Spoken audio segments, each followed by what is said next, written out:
Bonjour à toutes et à tous, on se retrouve aujourd'hui pour une nouvelle vidéo.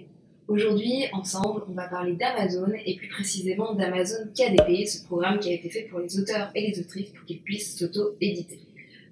Juste avant de commencer la vidéo, je m'appelle Marie Poula, je suis blogueuse sur Mécanisme d'Histoire depuis 2015, je suis auto-éditée depuis 2016 et je vous invite à vous abonner si ce n'est pas encore fait et à liker la vidéo puisque ça me permettra de la rendre plus visible.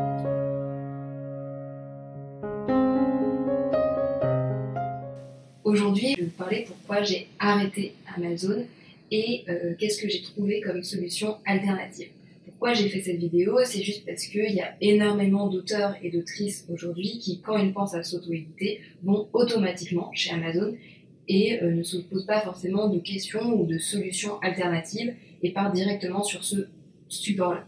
Ce que je comprends entièrement, puisque Amazon a quand même une très bonne plateforme, on en reparlera un petit peu, mais voilà, aujourd'hui, il existe assez peu d'alternatives et forcément, moi j'avais envie de questionner un peu tout ça, de vous donner un peu les raisons pour lesquelles moi j'ai décidé de partir parce que je pensais que ça pouvait être intéressant pour vous, notamment si vous êtes dans une réflexion de est-ce que je vais chez Amazon ou pas, est-ce que je reste chez Amazon ou pas, et comment je fais si je décide de changer, est-ce que c'est possible.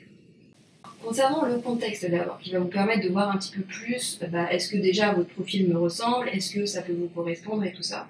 En gros, moi j'ai commencé donc l'auto-édition en 2016, c'est mon premier roman Pouvoir, qui a été mis en ligne à cette période-là sur Amazon KDP notamment, en format numérique, en format broché, j'étais aussi chez Amazon, Lulu qui était mon imprimeur, qui passait par Amazon pour que ça soit envoyé.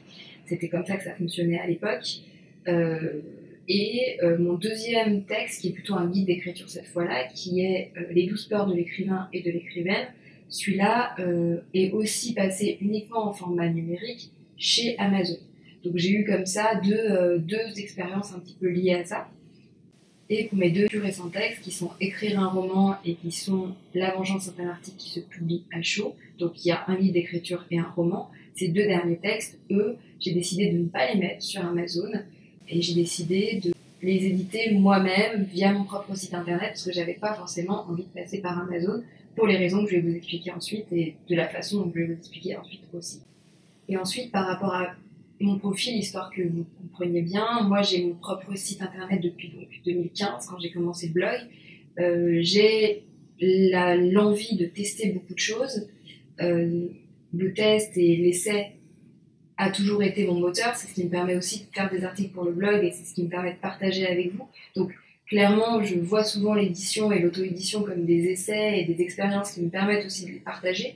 Donc j'ai tendance à faire peut-être plus de tests que la moyenne, qui quand ils vont avoir trouvé un modèle qui fonctionne, vont pas aller chercher autre chose. Moi j'aime bien aller voir ce qui peut exister d'autre. Et troisième point encore, je ne vis pas de l'écriture. L'écriture, c'est un revenu en plus, c'est quelque chose qui se rapporte plus à la passion et qui me permet de gagner un petit peu d'argent en parallèle. Mais clairement, les choix que je prends sont pas motivés par des raisons financières, mais uniquement motivés par des raisons personnelles et d'envie et de tests. Je n'ai pas forcément besoin de l'argent que l'écriture m'apporte, c'est pas forcément quelque chose qui est nécessaire pour moi. Donc, je suis plus là pour m'amuser et pour tester, et c'est dans ce contexte-là que j'ai décidé d'abandonner Amazon. Ceci peut expliquer cela aussi. Alors, pour les raisons qui m'ont poussée à abandonner Amazon, elles sont au nombre de 5. La première raison, elle est d'abord éthique. C'est-à-dire que je pense que je vais pas vous l'apprendre, mais Amazon, c'est pas le truc le plus propre au monde au niveau éthique. C'est pas l'entreprise qui est la plus propre par rapport à ses employés et globalement, c'est pas le groupe qui est le plus correct envers ses employés. Et par rapport à tout ce qui est libraire, à la concurrence qu'elle impose, on n'est pas non plus sur quelque chose de très propre. Je pense que si Amazon aujourd'hui est hyper important sur le domaine du livre, c'est pas parce qu'elle s'engage pour l'édition et pour les auteurs, mais c'est bien parce que ça lui rapporte de l'argent et on peut faire des bonnes choses en cherchant l'argent, c'est pas ça la question, mais je pense que voilà, on n'est pas sur un modèle qui est hyper gagnant-gagnant, ni pour les auteurs, ni pour les éditeurs, ni pour le monde du livre globalement. Je pense qu'Amazon et sa position dominante sur le marché n'est pas forcément hyper bonne pour le milieu de l'écriture et de la lecture et tout ça. Et bien, c'était un premier point, forcément donc l'éthique. La deuxième raison est essentiellement écologique. Je vous en ai déjà parlé sur YouTube, mais je fais quand même attention à ce que je consomme, la façon dont la façon dont je consomme, tout ça. Et du coup, Amazon, c'est pas forcément le truc le plus propre que vous trouverez dans le monde. Si vous faites imprimer vos livres qui sont imprimés du coup aux États-Unis, qui traversent l'Atlantique et qui viennent jusqu'à chez nous, on a vu plus joli en termes de consommation. Voilà, je suis pas hyper dans ce modèle-là. Et du coup, si je peux éviter de donner de l'argent à ce type d'entreprise, ça m'arrange. Ça, c'est le deuxième point. Le troisième point, il est économique. Alors, c'est un peu particulier parce qu'il est économique, oui et non. Comme je vous l'ai dit, je ne vis pas de l'écriture. Enfin, c'est pas mon revenu principal et ça sera peut-être jamais, je ne sais pas encore. Mais en tout cas, je ne vis pas d'écriture, donc c'est pas forcément des raisons économiques qui me motivent. Maintenant, Amazon, aujourd'hui, quand il publie un de mes livres et qu'il le vend, c'est 30% qui partent de commission sur mes livres numériques et c'est 70% sur les livres en papier. Environ, on est à peu près sur ces pourcentages-là. Du coup, c'est très élevé, surtout quand on sait que j'ai mon propre site e-commerce et que du coup, quand je vends un livre numérique à l'heure actuelle, j'ai que 1,5% de commission qui sort. Il y a une énorme différence entre 30% et 1,5%, je pense que vous le verrez. Et pour les livres papier, c'est un petit peu différent parce qu'il y a de l'expédition, parce qu'il y a l'impression. Donc en fait, on est quand même à peu près au même niveau de charge au final. On est quand même à peu près à ça. Maintenant, c'est quand même moi qui fixe mes prix et c'est quand même intéressant d'avoir un endroit où on peut fixer ses prix et être absolument libre de ça et de ne pas avoir de commission. Donc en ça, quitter Amazon, c'était un choix économique. Maintenant, quitter Amazon, c'est aussi se couper d'une partie du lectorat, puisqu'il y a tout un lectorat que je ne touche pas, puisque moi je touche essentiellement des gens qui me connaissent déjà via le blog et qui arrivent comme ça jusqu'à mes livres. J'ai peu de gens qui finalement commencent à me découvrir directement, alors que Amazon peut permettre ça pour certains auteurs. La quatrième raison est la cohérence de la communication. En fait, mais alors ça pour le coup c'est un point qui est vraiment lié à moi, c'est-à-dire que j'ai énormément de mal à dire aux gens allez sur mon site, ou allez sur Amazon, ou allez là, ou allez là. J'ai l'impression que je m'éparpille de trop quand je commence à donner des conseils des liens en fait, pour leur dire si tu veux aller voir la version mobile, tu dois aller là, si tu dois avoir la version EPUB, tu dois être là. Moi personnellement, c'est quelque chose qui me met hyper mal à l'aise en termes de communication, j'arrive pas trop à tout partager, et du coup j'ai l'impression de mal le faire. Je trouve que c'est beaucoup plus simple d'avoir une seule fiche produit et d'envoyer tout le monde au même endroit. Ça c'est moi, clairement je pense que c'est juste pour la cinquième raison qui est que je manque de temps, en fait, tout bêtement. Et que je suis sûre et certaine qu'effectivement, si j'avais une très bonne communication via mon blog, sur ma pop, sur mon propre site, et une communication parallèle liée uniquement à Amazon, je m'en sortirais mieux. Parce que du coup, je vendrais à la fois sur Amazon et à la fois sur mon site. Maintenant, ça demande de beaucoup de temps, ça demande de ne pas s'éparpiller, et aujourd'hui, j'ai pas assez de temps pour faire les deux. Donc, de fait, il fallait que je supprime un outil de communication et j'ai décidé de supprimer Amazon. Parce qu'aujourd'hui, comme je vous l'ai dit, je ne suis pas à 100% sur l'écriture, je ne suis pas à 100% sur la promotion de mes romans et j'ai pas forcément le temps de m'en occuper et donc autant le faire à un endroit et le faire bien plutôt que le faire partout et le faire mal partout au final.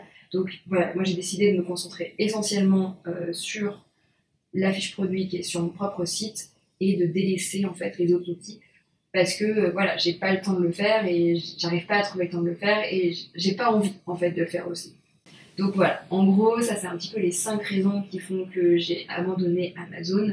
Il y a donc l'éthique de la marque Amazon, il y a l'écologie parce que Amazon c'est pas hyper propre, il y a l'économie, parce que clairement vendre via mon site c'est plus intéressant économiquement parlant que vendre via Amazon, je vais y arriver. La quatrième raison, c'est la cohérence de la communication, c'est plus facile de communiquer vers une page que vers 3 pages. Et la dernière raison, c'est tout ce qui va être le côté plus manque de temps, parce que là encore j'ai du mal à ne pas m'éparpiller et avec le fait que j'ai pas beaucoup de temps, et c'est un peu compliqué de faire 3-4 choses à la fois. Donc voilà. Ça, c'est pour les raisons qui m'ont poussé à quitter Amazon. Et pour ce qui est de la solution alternative que j'ai trouvée, je vous l'ai déjà donné un petit peu en creux pendant toute la vidéo.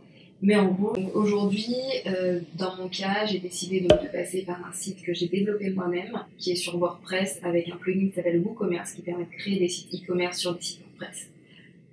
Et du coup, j'ai installé un plugin de banque qui s'appelle Stripe qui permet de connecter le site à mon compte bancaire et qui permet de, comme ça, ça fonctionne, quoi. En gros, pour vous donner un petit peu les avantages et les inconvénients de cette solution-là, parce que je pense que ça va vous intéresser, mais les avantages, c'est que je suis libre de tout. C'est-à-dire qu'en fait, si je veux modifier un texte, si je veux modifier un prix, si je veux modifier un élément, je le fais directement. J'ai pas besoin de demander à Amazon son autorisation.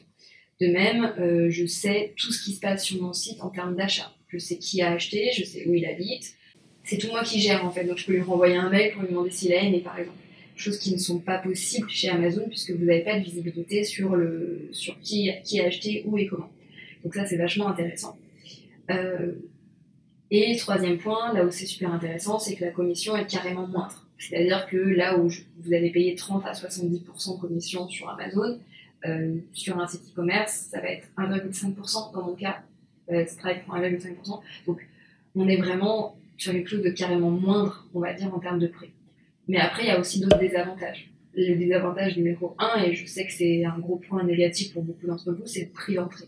C'est-à-dire que se faire payer un site internet, si c'est pas vous qui le développez vous-même, ça peut aller jusqu'à 4-5 000 euros facilement pour un site e-commerce. Donc c'est forcément un coût d'entrée qui est très cher par rapport à une inscription sur Amazon qui ne coûte rien. Donc ça, bien sûr, je comprends que ça puisse bloquer et j'entends complètement. Le deuxième point, c'est qu'effectivement, quand il va y avoir des achats ou des ventes, c'est vous qui allez devoir faire les colis. Quand vous allez vendre un livre broché, par exemple, sur Amazon, c'est Amazon qui gère l'impression, l'envoi et qui l'envoie. Quand c'est votre propre livre, c'est vous qui le gérez. Donc c'est totalement différent là encore. Et après, dernier des avantages et non des moindres, c'est que Amazon a son propre panel de clients et d'utilisateurs qui vont acheter des livres auto-édités, ce qui n'est pas le cas sur votre propre site. Sur votre propre site, il va falloir amener les gens sur votre site pour qu'ils achètent votre livre. Alors que sur Amazon, on peut imaginer qu'il y a pas mal de gens qui vont arriver parce que c'est Amazon. Après, ce dernier point, il est à prendre un petit peu avec des pincettes, parce qu'aujourd'hui, il y a tellement de livres auto-édités sur Amazon que si vous n'amenez pas les gens à acheter sur votre livre, il y a peu de chances que les gens le trouvent, tout simplement parce qu'il va être noyé dans la masse. Aujourd'hui, je ne sais pas combien de livres sont publiés sur Amazon, je vous mettrai l'info là si je la trouve, mais c'est impressionnant. C'était pas le cas il y a encore de ça 5 ans, mais maintenant, quand vous publiez un livre sur Amazon, il est noyé dans la masse et du coup, il ne remonte pas forcément. Donc finalement, c'est quand même à vous d'amener les gens sur votre page Amazon pour qu'ils l'achètent et au final, vous auriez pu les amener sur votre propre site. Donc ce dernier argument, il est un petit peu à mettre en perspective et voilà, à noyer un peu là-dedans. Mais voilà, c'est vrai que je comprends que il y a des freins pour les deux solutions et la solution que j'ai choisie moi ne vous conviendra pas forcément. Mais voilà, j'ai pas mal parlé dans cette vidéo, surtout que je l'ai tournée plusieurs fois parce que j'arrivais pas à la mettre en forme. Donc du coup, ça fait un moment que je suis en train d'essayer de la tourner. Mais voilà. Qu'est-ce que je peux vous dire d'autre ? Et surtout, je vais surtout vous remercier de l'avoir regardée. J'espère qu'elle vous aura appris des choses. J'espère qu'elle vous aura... J'arrive plus. J'espère qu'elle vous aura donné des idées pour vous, pour distribuer votre roman, pour avoir d'autres solutions en fait. Et puis je vous invite à me dire vous si vous avez fait le choix d'Amazon, si ça vous convient, si vous aimez Amazon ou pas, si vous achetez aussi des romans sur Amazon ou pas. Et puis de toute façon, je vous retrouve très très vite, la semaine prochaine en fait, dans une prochaine vidéo. Allez.